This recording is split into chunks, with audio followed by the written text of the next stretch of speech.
بھلا جس شخص کا سینہ اللہ نے اسلام کے لیے کھول دیا ہو سو وہ اپنے پروردگار کی طرف سے روشنی پر ہو، تو کیا وہ سخت دل کافر کی طرح ہو سکتا ہے؟ بس ان پر افسوس ہے جن کے دل اللہ کی یاد سے غافل اور سخت ہو رہے ہیں، اور یہی لوگ سراسر گمراہی میں ہیں۔ اللہ نے نہایت اچھی باتیں نازل فرمائی ہیں، یعنی کتاب جس کی آیتیں باہم ملتی جلتی ہیں اور دہرائی جاتی ہیں۔ جو لوگ اپنے پروردگار سے ڈرتے ہیں ان کے بدن کے رونگٹے اسے سن کر کھڑے ہو جاتے ہیں، پھر ان کی کھالیں نرم ہو جاتی ہیں اور دل بھی نرم ہو کر اللہ کی یاد کی طرف متوجہ ہو جاتی ہیں۔ یہی اللہ کی ہدایت ہے، وہ اس سے جس کو چاہتا ہے ہدایت دیتا ہے، اور جس کو اللہ گمراہ رہنے دے اس کو کوئی ہدایت دینے والا نہیں۔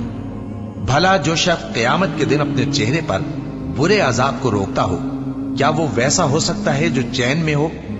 اور ظالموں سے کہا جائے گا کہ جو کچھ تم کرتے رہے تھے اب اس کے مزے چکھو۔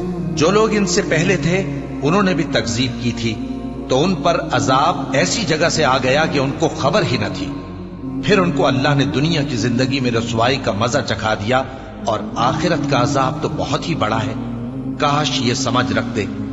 اور ہم نے لوگوں کے سمجھانے کے لیے اس قرآن میں ہر طرح کی مثالیں بیان کی ہیں تاکہ وہ نصیحت حاصل کریں۔ یہ قرآن عربی ہے جس میں کوئی عیب اور اختلاف نہیں، تاکہ وہ ڈر مانے۔ اللہ ایک مثال بیان کرتا ہے کہ ایک شخص ہے جس میں کئی آدمی شریک ہیں مختلف مزاج کے، اور ایک آدمی پورے کا پورا ایک شخص کا غلام ہے۔ بھلا دونوں کی حالت برابر ہے؟ نہیں، الحمدللہ، مگر یہ اکثر لوگ نہیں جانتے۔ اے پیغمبر، تم بھی مرنے والے ہو اور یہ بھی مرنے والے ہیں، پھر تم سب قیامت کے دن اپنے پروردگار کے سامنے جھگڑو گے۔